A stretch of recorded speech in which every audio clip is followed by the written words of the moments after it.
Doctor Ajaib Singh ਦੀ ਪੁਸਤਕ ਮਾਨਸਿਕ ਉਲਝਣਾਂ ਦੇ ਸੁਝਾਅ ਦਾ ਤੀਸਰਾ ਲੇਖ ਹੈ ਪਤੀ ਪਤਨੀ ਵਿਚਕਾਰ ਝਗੜੇ ਦੇ ਮੁੱਖ ਕਾਰਨ। ਮਨੋਵਿਗਿਆਨ ਬਹੁਤ ਡੂੰਘਾ ਵਿਸ਼ਾ ਹੈ ਜਿਹੜਾ ਮਨ ਦੀ ਪ੍ਰਕਿਰਿਆ ਨਾਲ ਸੰਬੰਧ ਰੱਖਦਾ ਹੈ। ਸਾਡੀਆਂ ਸਾਰੀਆਂ ਇੱਛਾਵਾਂ, ਭਾਵਨਾਵਾਂ ਤੇ ਸਰੀਰਕ ਪ੍ਰਗਟਾਵੇ ਮਨ ਤੋਂ ਉਤਪੰਨ ਹੁੰਦੇ ਹਨ। ਭਾਵੇਂ ਸਾਨੂੰ ਲੱਗਦਾ ਹੈ ਕਿ ਸਾਡੇ ਕਈ ਪ੍ਰਗਟਾਵੇ ਸਰੀਰਕ ਹਨ, ਪਰ ਅਸਲ ਵਿੱਚ ਸਰੀਰ ਦੀ ਹਰ ਕਿਰਿਆ ਦੀਆਂ ਜੜ੍ਹਾਂ ਮਨ ਵਿੱਚ ਹਨ। ਮੁੱਢਲੀ ਗੱਲ ਇਹ ਹੈ ਕਿ ਅਸੀਂ ਕਈ ਢੰਗਾਂ ਨਾਲ ਮਨ ਰਾਹੀਂ ਜਿਉਂਦੇ ਹਾਂ। ਇਸ ਕਰਕੇ ਸਾਡੇ ਲਈ ਮਨੋਵਿਗਿਆਨ ਦੇ ਵਿਸ਼ੇ ਨੂੰ ਸਮਝਣਾ ਬਹੁਤ ਜ਼ਰੂਰੀ ਹੈ। ਮਨੋਵਿਗਿਆਨੀ ਕਹਿੰਦੇ ਹਨ ਕਿ ਵਿਆਹ ਤੋਂ ਬਾਅਦ ਪਤੀ ਤੇ ਪਤਨੀ ਇੱਕ ਦੂਜੇ ਦੇ ਕਰੀਬੀ ਦੁਸ਼ਮਣ ਬਣ ਜਾਂਦੇ ਹਨ। ਇਹ ਗੱਲ ਹੈ ਵੀ ਸੱਚ, ਕਿਉਂਕਿ ਪਤੀ ਤੇ ਪਤਨੀ ਦਰਮਿਆਨ ਹਰ ਗੱਲਬਾਤ ਸਮੇਂ ਸੁਭਾਵਕ ਹੀ ਅਜਿਹੀ ਸਥਿਤੀ ਬਣ ਜਾਂਦੀ ਹੈ ਜਿਸ ਵਿੱਚ ਉਹ ਇੱਕ ਦੂਜੇ ਨੂੰ ਸਮਝਣ ਦਾ ਮੌਕਾ ਹੀ ਨਹੀਂ ਦਿੰਦੇ। ਇਉਂ ਆਪਸ ਵਿੱਚ ਲੜਦੇ ਰਹਿੰਦੇ ਹਨ। ਇਸ ਝਗੜੇ ਦਾ ਕਾਰਨ ਪਤੀ ਤੇ ਪਤਨੀ ਨਹੀਂ ਹੈ, ਇਹ ਕਾਰਨ ਬਹੁਤ ਡੂੰਘਾ ਹੈ। ਅਸਲ ਵਿੱਚ ਇਹ ਦਿਮਾਗ ਤੇ ਦਿਲ ਦਾ ਝਗੜਾ ਹੈ। ਦਿਲ ਦਾ ਕਦੇ ਵੀ ਭੇਤ ਨਹੀਂ ਪਾਇਆ ਜਾ ਸਕਦਾ, ਕਿਉਂਕਿ ਦਿਲ ਦਰਿਆ ਸਮੁੰਦਰੋਂ ਡੂੰਘੇ, ਕੌਣ ਦਿਲਾਂ ਦੀਆਂ ਜਾਣੇ। ਗੱਲਬਾਤ ਸਮੇਂ ਪਤੀ ਆਪਣਾ ਸੂਝਵਾਨ ਦਿਮਾਗ ਵਰਤਦਾ ਹੈ ਤੇ ਪਤਨੀ ਕੋਮਲ ਦਿਲ। ਇਸ ਕਰਕੇ ਝਗੜਾ ਹਰ ਪਤੀ ਤੇ ਪਤਨੀ ਦੇ ਵਿਚਕਾਰ ਹੁੰਦਾ ਹੈ। ਸਾਡੇ ਸਮਾਜ ਵਿੱਚ ਪਤੀ ਪਤਨੀ ਦਾ ਰਿਸ਼ਤਾ ਸਰੀਰਕ ਤਲ ਉੱਪਰ ਆਧਾਰਿਤ ਹੋਣ ਕਰਕੇ ਕੇਵਲ ਕੰਮ ਚਲਾਊ ਰਿਸ਼ਤਾ ਹੈ। ਦੋਵੇਂ ਕਿਵੇਂ ਨਾ ਕਿਵੇਂ ਇਸ ਰਿਸ਼ਤੇ ਨੂੰ ਬਰਦਾਸ਼ਤ ਕਰਦੇ ਰਹਿੰਦੇ ਹਨ। ਪਤੀ ਤੇ ਪਤਨੀ ਦੇ ਦਰਮਿਆਨ ਕਦੇ ਵੀ ਠੀਕ ਗੱਲਬਾਤ ਹੋਣ ਦੀ ਸੰਭਾਵਨਾ ਮਾਲੂਮ ਨਹੀਂ ਹੁੰਦੀ, ਕਿਉਂਕਿ ਉਹ ਹਰ ਗੱਲਬਾਤ ਸਮੇਂ ਛੇਤੀ ਝਗੜਾ ਕਰਨਾ ਸ਼ੁਰੂ ਕਰ ਦਿੰਦੇ ਹਨ। ਅੰਤ ਵਿੱਚ ਜਿੱਤ ਭਾਵੇਂ ਔਰਤ ਦੀ ਹੁੰਦੀ ਹੈ, ਪਰ ਉਹਨਾਂ ਦਰਮਿਆਨ ਹਰ ਵਿਸ਼ੇ ਬਾਰੇ ਗੱਲਬਾਤ ਝਗੜੇ ਦਾ ਕਾਰਨ ਜ਼ਰੂਰ ਬਣ ਜਾਂਦੀ ਹੈ। ਪਤਨੀ ਦੇ ਵਤੀਰੇ ਜਾਂ ਗੱਲਬਾਤ ਵਿੱਚੋਂ ਤਰਕ ਨੂੰ ਲੱਭਣਾ ਮੁਸ਼ਕਿਲ ਹੈ। ਇਸ ਕਰਕੇ ਪਤੀ ਉੱਚੀ ਬੋਲਦਾ ਹੈ, ਪਤਨੀ ਗੁੱਸੇ ਵਿੱਚ ਆ ਕੇ ਘਰ ਦਾ ਸਮਾਨ ਤੋੜਦੀ ਹੈ। ਦਿਲਚਸਪ ਗੱਲ ਇਹ ਹੈ ਕਿ ਫਿਰ ਵੀ ਉਹ ਤਲਾਕ ਨਹੀਂ ਕਰਦੇ, ਸਗੋਂ ਸਾਰੀ ਉਮਰ ਇਕੱਠੇ ਰਹਿਣਾ ਪਸੰਦ ਕਰਦੇ ਹਨ। ਹਰ ਘਰ 'ਚ ਪਤੀ ਪਤਨੀ ਇਸੇ ਤਰ੍ਹਾਂ ਰਹਿ ਰਹੇ ਹਨ।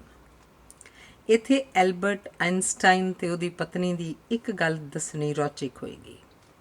ਐਲਬਰਟ ਆਇਨਸਟਾਈਨ ਇੱਕ ਮਹਾਨ ਭੌਤਿਕ ਵਿਗਿਆਨੀ ਸੀ। ਉਹਦੀ ਪਤਨੀ ਨੂੰ ਕਵਿਤਾ ਲਿਖਣ ਦਾ ਸ਼ੌਕ ਸੀ, ਪਰ ਆਇਨਸਟਾਈਨ ਨੇ ਉਹਦੀਆਂ ਕਵਿਤਾਵਾਂ ਵੱਲ ਕਦੇ ਧਿਆਨ ਨਹੀਂ ਸੀ ਦਿੱਤਾ। ਇੱਕ ਦਿਨ ਪੂਰਨਮਾਸ਼ੀ ਦੀ ਚਾਨਣੀ ਰਾਤ ਨੂੰ ਉਹ ਦੋਵੇਂ ਆਪਣੇ ਘਰ ਦੀ ਛੱਤ ਉੱਪਰ ਬੈਠੇ ਸਨ। ਇਸ ਸਮੇਂ ਆਇਨਸਟਾਈਨ ਦੀ ਪਤਨੀ ਨੇ ਇੱਕ ਕਵਿਤਾ ਪੜ੍ਹੀ। ਉਸ ਵੇਲੇ ਆਇਨਸਟਾਈਨ ਆਪਣੀ ਪਤਨੀ ਦੇ ਮੂੰਹ ਵੱਲ ਹੈਰਾਨੀ ਨਾਲ ਦੇਖ ਰਿਹਾ ਸੀ। ਪਤਨੀ ਕੁਝ ਸਮਝ ਨਾ ਸਕੀ। ਇਹ ਮੇਰੇ ਮੂੰਹ ਵੱਲ ਇਸ ਤਰ੍ਹਾਂ ਕਿਉਂ ਦੇਖ ਰਿਹਾ? ਜੇ ਕਵਿਤਾ ਚੰਗੀ ਨਹੀਂ ਲੱਗਦੀ ਤਾਂ ਮੈਨੂੰ ਕਹਿ ਦੇਵੇ, ਪਰ ਉਹ ਮੇਰੇ ਮੂੰਹ ਵੱਲ ਇਸ ਤਰ੍ਹਾਂ ਵੇਖ ਰਿਹਾ ਜਿਵੇਂ ਮੈਂ ਮੂਰਖ ਹੋਵਾਂ। ਸਾਰੀ ਕਵਿਤਾ ਪੜ੍ਹਨ ਤੋਂ ਬਾਅਦ ਉਹਨੇ ਆਇਨਸਟਾਈਨ ਨੂੰ ਕਿਹਾ, ਇਸ ਕਵਿਤਾ ਬਾਰੇ ਤੁਹਾਡੇ ਕੀ ਵਿਚਾਰ ਹਨ? ਆਇਨਸਟਾਈਨ ਨੇ ਕਿਹਾ, ਮੈਂ ਇਹ ਕਦੀ ਵੀ ਨਹੀਂ ਸੀ ਸੋਚਿਆ ਕਿ ਤੂੰ ਚੰਦ ਪ੍ਰਤੀ ਇੰਨੀ ਜ਼ਿਆਦਾ ਸ਼ੁਦਾਈ ਹੋਏਂਗੀ। ਤੂੰ ਆਪਣੀ ਕਵਿਤਾ ਵਿੱਚ ਚੰਦ ਦੀ ਸੁੰਦਰਤਾ ਦੀ ਗੱਲ ਕੀਤੀ ਹੈ। ਤੂੰ ਚੰਦ ਦੀ ਤੁਲਨਾ ਆਪਣੇ ਪ੍ਰੇਮੀ ਨਾਲ ਕੀਤੀ ਹੈ। ਚੰਦ ਬਾਰੇ ਇਸ ਤਰ੍ਹਾਂ ਲਿਖਣਾ ਬਕਵਾਸ ਹੈ। ਚੰਦ ਬਿਲਕੁਲ ਸੁੰਦਰ ਨਹੀਂ ਹੈ। ਚੰਦ ਸਿਰਫ ਧਰਤੀ ਦਾ ਟੁਕੜਾ ਹੈ। ਉੱਥੇ ਪਾਣੀ ਨਹੀਂ ਹੈ, ਕੋਈ ਦਰਖਤ ਨਹੀਂ, ਹਰਿਆਵਲ ਨਹੀਂ। ਚੰਦ ਦੀ ਧਰਤੀ ਬਿਲਕੁਲ ਬੰਜਰ ਬੀਆਬਾਨ ਹੈ। ਚੰਦ ਕੋਲ ਆਪਣੀ ਰੌਸ਼ਨੀ ਵੀ ਨਹੀਂ ਹੈ। ਉਹ ਸੂਰਜ ਦੀ ਰੌਸ਼ਨੀ ਨੂੰ ਪਰਿਵਰਤਿਤ ਕਰਕੇ ਚਮਕਦਾ ਹੈ। ਮੈਂ ਹਮੇਸ਼ਾ ਇਹ ਸੋਚਦਾ ਸੀ ਕਿ ਤੂੰ ਇੱਕ ਚੰਗੀ ਪੜ੍ਹੀ ਲਿਖੀ ਔਰਤ ਹੈ, ਪਰ ਤੈਨੂੰ ਤਾਂ ਭੌਤਿਕ ਵਿਗਿਆਨ ਦੀ ABC ਵੀ ਪਤਾ ਨਹੀਂ। ਜਦੋਂ ਆਇਨਸਟਾਈਨ ਨੇ ਆਪਣੀ ਗੱਲ ਖਤਮ ਕੀਤੀ ਤਾਂ ਹੁਣ ਪਤਨੀ ਨੂੰ ਮੌਕਾ ਮਿਲ ਗਿਆ ਆਇਨਸਟਾਈਨ ਵੱਲ ਇਸ ਤਰ੍ਹਾਂ ਵੇਖਣ ਦਾ ਜਿਵੇਂ ਕਿ ਉਹ ਮਹਾਮੂਰਖ ਹੋਵੇ, ਕਿਉਂਕਿ ਸਦੀਆਂ ਤੋਂ ਕਵੀ ਚੰਦ ਦੀ ਸੁੰਦਰਤਾ ਅਤੇ ਸ਼ੀਤਲ ਰੌਸ਼ਨੀ ਬਾਰੇ ਕਵਿਤਾਵਾਂ ਲਿਖ ਰਹੇ ਹਨ। ਚੰਦ ਸੁੰਦਰਤਾ ਦਾ ਪ੍ਰਤੀਕ ਹੈ। ਚੰਦ ਵਿੱਚ ਇੱਕ ਹਿਪਨੋਟਿਕ ਖਿੱਚ ਹੈ। ਪੂਰਾ ਚੰਦ ਆਦਮੀ ਦੇ ਮਨ ਨੂੰ ਤਰਕ ਦੀ ਸੀਮਾ ਤੋਂ ਪਾਰ ਲੈ ਜਾਂਦਾ ਹੈ। ਆਦਮੀ ਤੱਕ ਹੀ ਪੂਰਾ ਚੰਦ ਸਮੁੰਦਰ ਦੇ ਪਾਣੀ ਨੂੰ ਵੀ ਆਪਣੇ ਵੱਲ ਖਿੱਚ ਲੈਂਦਾ ਹੈ। ਪਰ ਇੱਕ ਭੌਤਿਕ ਵਿਗਿਆਨੀ ਇਸ ਗੱਲ ਨੂੰ ਸਮਝਣ ਦੇ ਯੋਗ ਨਹੀਂ ਹੋਏਗਾ। ਇਸ ਤੋਂ ਬਾਅਦ ਆਇਨਸਟਾਈਨ ਦੀ ਪਤਨੀ ਨੇ ਕਦੀ ਵੀ ਉਹਨੂੰ ਕਵਿਤਾ ਨਹੀਂ ਸੁਣਾਈ। ਭਾਵੇਂ ਉਹ ਕਵਿਤਾ ਲਿਖਦੀ ਸੀ, ਪਰ ਉਹਨੇ ਇਹਨਾਂ ਕਵਿਤਾਵਾਂ ਨੂੰ ਪ੍ਰਕਾਸ਼ਿਤ ਨਹੀਂ ਕੀਤਾ। ਉਹਨੇ ਸੋਚਿਆ ਕਿ ਆਪਣੇ ਪਤੀ ਨਾਲ ਇਸ ਵਿਸ਼ੇ ਬਾਰੇ ਗੱਲਬਾਤ ਕਰਨੀ ਅਸੰਭਵ ਹੈ। ਦਿਮਾਗ ਭਾਵੇਂ ਸੂਝਵਾਨ ਹੈ, ਪਰ ਉਹ ਕਦੇ ਵੀ ਪਿਆਰ ਜਾਂ ਸੁੰਦਰਤਾ ਦੀ ਗੱਲ ਨਹੀਂ ਕਰ ਸਕਦਾ। ਜੇ ਅੱਜ ਐਲਬਰਟ ਆਇਨਸਟਾਈਨ ਜਿਉਂਦਾ ਹੁੰਦਾ ਤਾਂ ਉਹਨੂੰ ਇਹ ਗੱਲ ਪੁੱਛੀ ਜਾ ਸਕਦੀ ਸੀ ਕਿ ਉਹਨੂੰ ਫਿਜ਼ਿਕਸ ਦੇ ਕਿਹੜੇ ਫਾਰਮੂਲੇ ਅਨੁਸਾਰ ਆਪਣੀ ਹੋਣ ਵਾਲੀ ਪਤਨੀ ਨਾਲ ਪਿਆਰ ਹੋ ਗਿਆ ਸੀ। ਪਰ ਸ਼ਾਇਦ ਉਹਨੇ ਕਦੇ ਵੀ ਇਸ ਗੱਲ ਬਾਰੇ ਸੋਚਿਆ ਨਾ ਹੋਵੇ। ਪਿਆਰ ਹਮੇਸ਼ਾ ਦਿਲ ਤੋਂ ਆਉਂਦਾ ਹੈ, ਦਿਮਾਗ ਤੋਂ ਪਿਆਰ ਕਦੇ ਵੀ ਨਹੀਂ ਆ ਸਕਦਾ। ਕਦੇ ਕਦੇ ਮਹਾਨ ਵਿਗਿਆਨੀ ਵੀ ਆਪਣੇ ਦਿਮਾਗ ਤੋਂ ਭਟਕ ਜਾਂਦੇ ਹਨ। ਚੜ੍ਹਦੇ ਜਾਂ ਡੁੱਬਦੇ ਸੂਰਜ ਨੂੰ ਵੇਖ ਕੇ ਉਹ ਵਿਆਕੁਲ ਹੋ ਜਾਂਦੇ ਹਨ।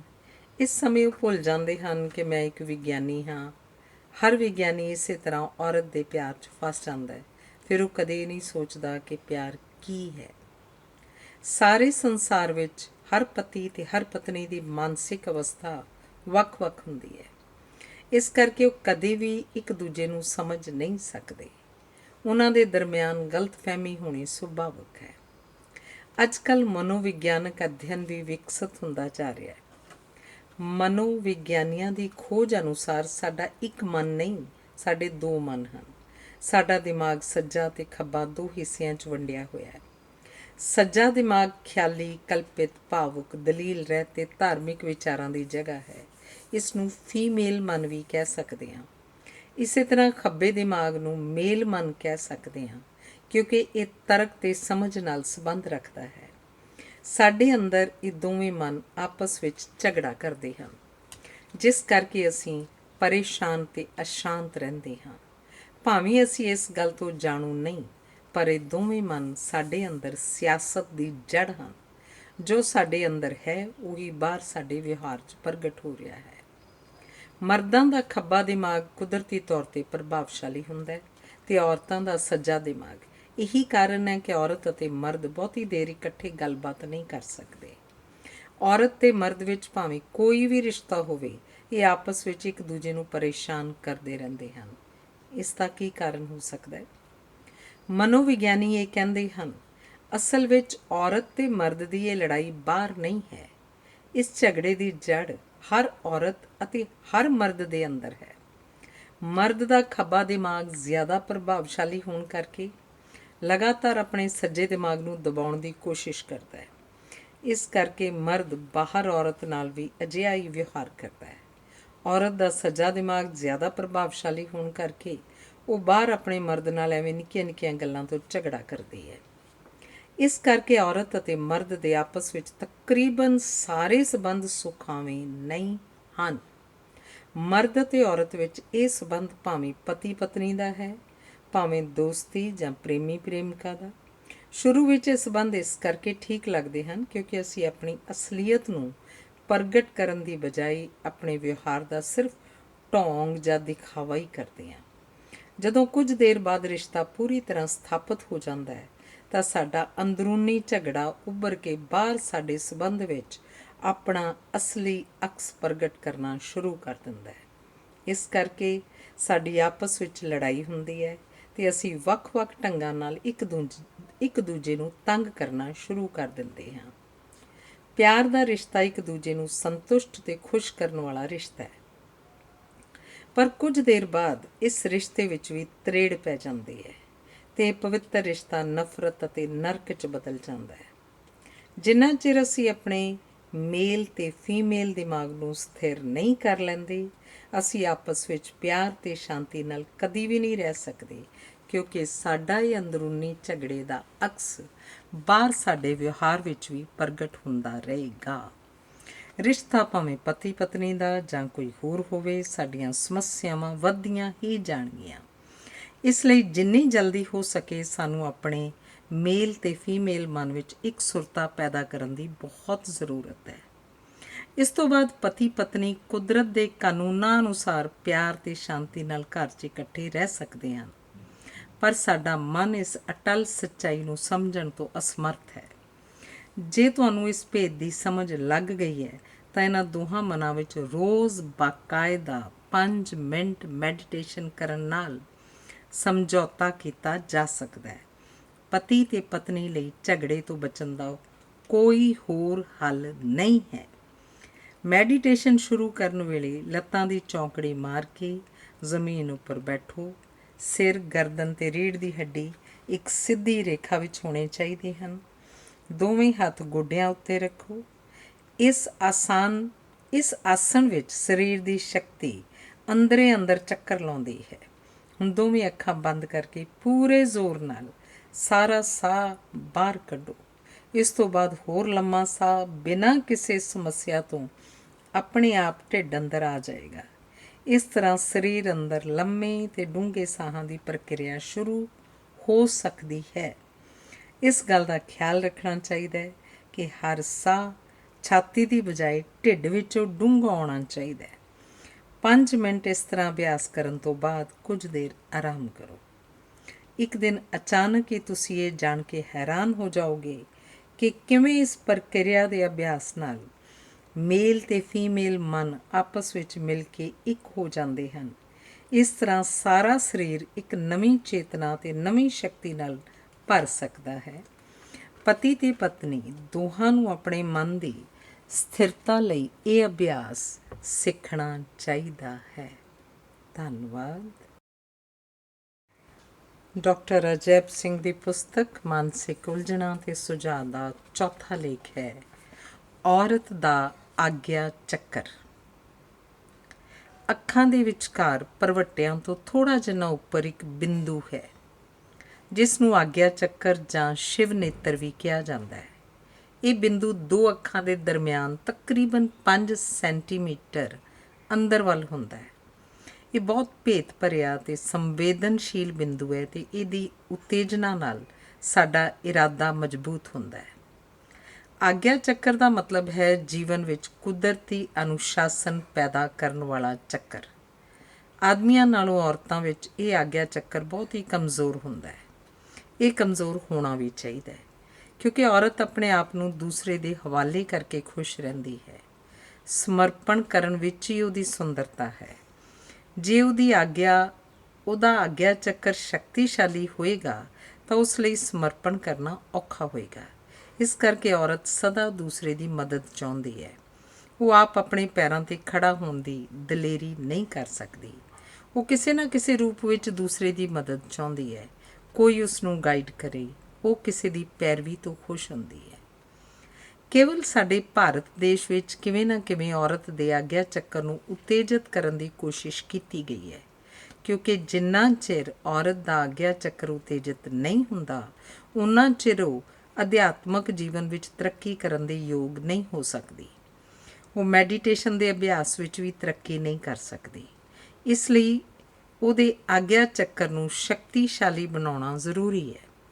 ਇਸ ਨੂੰ ਕਿਸੇ ਵੱਖਰੇ ਢੰਗ ਨਾਲ ਉਤੇਜਿਤ ਕਰਨ ਦੀ ਲੋੜ ਹੈ, ਕਿਉਂਕਿ ਜੇ ਔਰਤ ਦੇ ਆਗਿਆ ਚੱਕਰ ਨੂੰ ਆਮ ਢੰਗ ਨਾਲ ਉਤੇਜਿਤ ਕੀਤਾ ਜਾਏਗਾ, ਜਿਵੇਂ ਕਿ ਆਦਮੀ ਦੇ ਆਗਿਆ ਚੱਕਰ ਨੂੰ ਉਤੇਜਿਤ ਕੀਤਾ ਜਾਂਦਾ ਹੈ, ਤਾਂ ਉਹਦੇ ਇਸਤਰੀ ਗੁਣ ਘੱਟ ਹੋ ਜਾਣਗੇ ਅਤੇ ਉਸ ਅੰਦਰ ਆਦਮੀਆਂ ਵਾਲੇ ਗੁਣ ਪੈਦਾ ਹੋਣੇ ਸ਼ੁਰੂ ਹੋ ਜਾਣਗੇ। ਇਸ ਕਰਕੇ ਜ਼ਰੂਰੀ ਹੈ ਕਿ ਔਰਤ ਦੇ ਮੱਥੇ ਉੱਪਰ ਟਿੱਕਾ ਜਾਂ ਬਿੰਦੀ ਲਗਾ ਕੇ ਇਸ ਬਿੰਦੀ ਦਾ ਪੱਕਾ ਸੰਬੰਧ ਔਰਤ ਦੇ ਪਤੀ ਨਾਲ ਜੋੜਿਆ ਜਾਵੇ, ਤਾਂ ਉਹਦਾ ਇਹ ਆਗਿਆ ਚੱਕਰ ਉਤੇਜਿਤ ਹੋ ਸਕਦਾ ਹੈ। ਪਤੀ ਦਾ ਸਾਥ ਇਸ ਲਈ ਜ਼ਰੂਰੀ ਹੈ ਕਿਉਂਕਿ ਜੇ ਇਹ ਬਿੰਦੀ ਕੇਵਲ ਐਵੇਂ ਦਿਖਾਵੇ ਲਈ ਲਗਾਈ ਜਾਂਦੀ ਹੈ ਤਾਂ ਇਸ ਨਾਲ ਔਰਤ ਦੀ ਆਜ਼ਾਦੀ 'ਚ ਵਾਧਾ ਹੋਏਗਾ ਅਤੇ ਫਿਰ ਉਹ ਆਪਣੇ ਆਪ ਨੂੰ ਸਵੈ ਨਿਰਭਰ ਸਮਝੇਗੀ। ਔਰਤ ਜਿੰਨੀ ਜ਼ਿਆਦਾ ਸਵੈ ਨਿਰਭਰ ਹੋਏਗੀ, ਓਨੀ ਉਹਦੀ ਕੋਮਲਤਾ, ਸੁੰਦਰਤਾ, ਲਚਕੀਲਾਪਣ ਅਤੇ ਨਰਮੀ ਨਸ਼ਟ ਹੁੰਦੀ ਜਾਏਗੀ।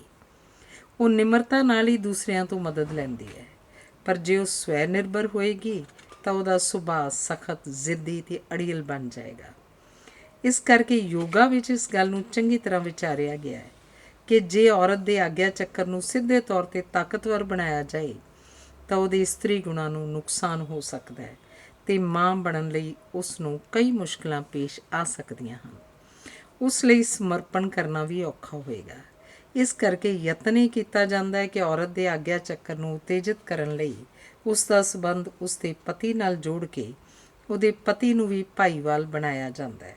ਇਸ ਦੇ 2 ਫਾਇਦੇ ਹਨ। ਪਹਿਲਾ, ਔਰਤ ਦੇ ਇਸਤਰੀ ਗੁਣਾਂ ਉੱਪਰ ਕੋਈ ਪ੍ਰਭਾਵ ਨਹੀਂ ਪਏਗਾ ਅਤੇ ਦੂਸਰਾ, ਹੁਣ ਉਹਦਾ ਆਗਿਆ ਚੱਕਰ ਵੀ ਉਤੇਜਿਤ ਹੋ ਜਾਏਗਾ।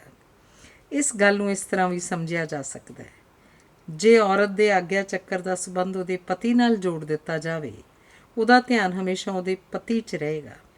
ਫਿਰ ਪਤਨੀ ਕਦੇ ਵੀ ਆਪਣੇ ਪਤੀ ਦੇ ਵਿਰੁੱਧ ਨਹੀਂ ਜਾ ਸਕਦੀ। ਜਦੋਂ ਔਰਤ ਦੇ ਮੱਥੇ ਉੱਪਰ ਠੀਕ ਜਗ੍ਹਾ ਬਿੰਦੀ ਲਗਾ ਕੇ ਉਹਦਾ ਸੰਬੰਧ ਉਹਦੇ ਪਤੀ ਨਾਲ ਜੋੜ ਦਿੱਤਾ ਜਾਂਦਾ ਹੈ, ਤਾਂ ਔਰਤ ਹਮੇਸ਼ਾ ਆਪਣੇ ਪਤੀ ਦੇ ਸਹਿਯੋਗ ਨਾਲ ਚੱਲਦੀ ਹੈ ਅਤੇ ਨਾਲ ਦੀ ਨਾਲ ਉਹ ਆਜ਼ਾਦ ਰਹਿ ਕੇ ਆਪਣੇ ਬਾਕੀ ਸਾਰੇ ਕੰਮ ਪੂਰੀ ਸਮਰੱਥਾ ਨਾਲ ਕਰਦੀ ਹੈ। ਇਸ ਤਰ੍ਹਾਂ ਉਸ ਦੀ ਸੁੰਦਰਤਾ ਵੀ ਕਾਇਮ ਰਹਿੰਦੀ ਹੈ ਅਤੇ ਉਹ ਆਪਣੇ ਨਾਰੀਤਵ ਗੁਣਾਂ ਦੀ ਸੰਭਾਲ ਵੀ ਕਰਦੀ ਹੈ। ਔਰਤ ਦੇ ਮੱਥੇ ਉੱਪਰ ਬਿੰਦੀ ਲਗਾਉਣ ਦਾ ਅਸਲ ਵਿੱਚ ਇਹ ਮਤਲਬ ਹੈ ਕਿ ਸਾਨੂੰ ਬਿੰਦੀ ਠੀਕ ਜਗ੍ਹਾ ਲਗਾ ਕੇ ਤਜਰਬਾ ਕਰਨਾ ਚਾਹੀਦਾ ਹੈ। ਇਹ ਇੱਕ ਤਰ੍ਹਾਂ ਨਾਲ ਔਰਤ ਨੂੰ ਹਿਪਨੋਟਾਈਜ਼ ਕਰਨ ਵਾਲੀ ਗੱਲ ਹੈ। ਜੇ ਇਹ ਬਿੰਦੀ ਕੇਵਲ ਸਜਾਵਟ ਲਈ ਲਗਾਈ ਜਾਂਦੀ ਹੈ ਤਾਂ ਇਹ ਵਿਅਰਥ ਹੈ। ਇਹ ਕੇਵਲ ਇੱਕ ਦਿਖਾਵਾ ਹੈ। ਇਸ ਲਈ ਜਦੋਂ ਵੀ ਪਹਿਲੀ ਵਾਰ ਔਰਤ ਦੇ ਮੱਥੇ ਉੱਪਰ ਬਿੰਦੀ ਲਗਾਈ ਜਾਵੇ ਤਾਂ ਇਹ ਨਿਸ਼ਚਿਤ ਮਰਿਆਦਾ ਅਨੁਸਾਰ ਲਗਾਉਣੀ ਚਾਹੀਦੀ ਹੈ। ਕੇਵਲ ਤਾਂ ਹੀ ਔਰਤ ਦੇ ਆਗਿਆ ਚੱਕਰ ਨੂੰ ਪ੍ਰਭਾਵਿਤ ਕਰ ਸਕਦੀ ਹੈ, ਵਰਨਾ ਨਹੀਂ। ਅੱਜ ਕੱਲ੍ਹ ਸਭ ਕੁਝ ਵਿਅਰਥ ਲੱਗਦਾ ਹੈ ਕਿਉਂਕਿ ਲੋਕ ਬਿੰਦੀ ਦੇ ਅਸਲੀ ਮੰਤਵ ਨੂੰ ਭੁੱਲ ਗਏ ਹਨ। ਮੱਥੇ ਉੱਪਰ ਬਿੰਦੀ ਲਗਾਉਣਾ ਅੱਜ ਕੇਵਲ ਇੱਕ ਰਿਵਾਜ ਬਣ ਗਿਆ ਹੈ, ਪਰ ਇਹਦਾ ਮਹੱਤਵ ਬੜਾ ਡੂੰਘਾ ਹੈ। ਬਿੰਦੀ ਔਰਤ ਦੇ ਜੀਵਨ ਅਤੇ ਸੋਚ ਨੂੰ ਪ੍ਰਭਾਵਿਤ ਕਰਦੀ ਹੈ। ਧੰਨਵਾਦ।